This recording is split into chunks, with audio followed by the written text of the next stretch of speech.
ನೀವೇನಾದರೂ ಈ 5 ಟ್ರಾನ್ಸಾಕ್ಷನ್ಗಳನ್ನು ಮಾಡಿದರೆ ನಿಮಗೆ ಇನ್ಕಮ್ ಟ್ಯಾಕ್ಸ್ ನೋಟಿಸ್ ಬರೋದು ಪಕ್ಕ.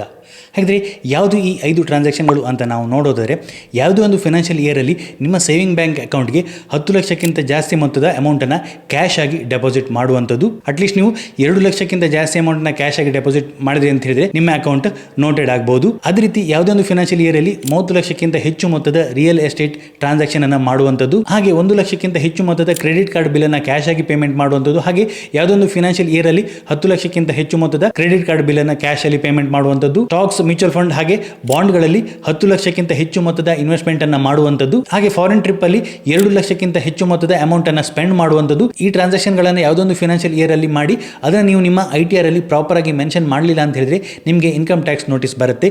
ಆ ನೋಟಿಸ್ಗೆ ನೀವು ಆನ್ಸರ್ ಅನ್ನ ಮಾಡಬೇಕಾಗುತ್ತೆ. ಹಾಗಾಗಿ ನೀವು ನೆಕ್ಸ್ಟ್ ಟೈಮ್ ಈ ಯಾವುದಾದ್ರೂ ಟ್ರಾನ್ಸಾಕ್ಷನ್ ಅನ್ನ ಮಾಡಿದ್ರೆ ನೆಕ್ಸ್ಟ್ ನಿಮ್ಮ ITR ಅಲ್ಲಿ ಅದನ್ನ ಪ್ರಾಪರ್ ಆಗಿ ಮೆನ್ಷನ್ ಮಾಡೋದನ್ನ ಮರಿಬೇಡಿ. ಈ ವಿಡಿಯೋನ ನಿಮ್ಮ ಫ್ರೆಂಡ್ ಜೊತೆ ಶೇರ್ ಮಾಡಿ. ಅದೇ ರೀತಿ ಇಂಟ್ರೆಸ್ಟಿಂಗ್ ವಿಡಿಯೋಗಳಿಗಾಗಿ ಫಾಲೋ ಮಾಡಿ. Thank you.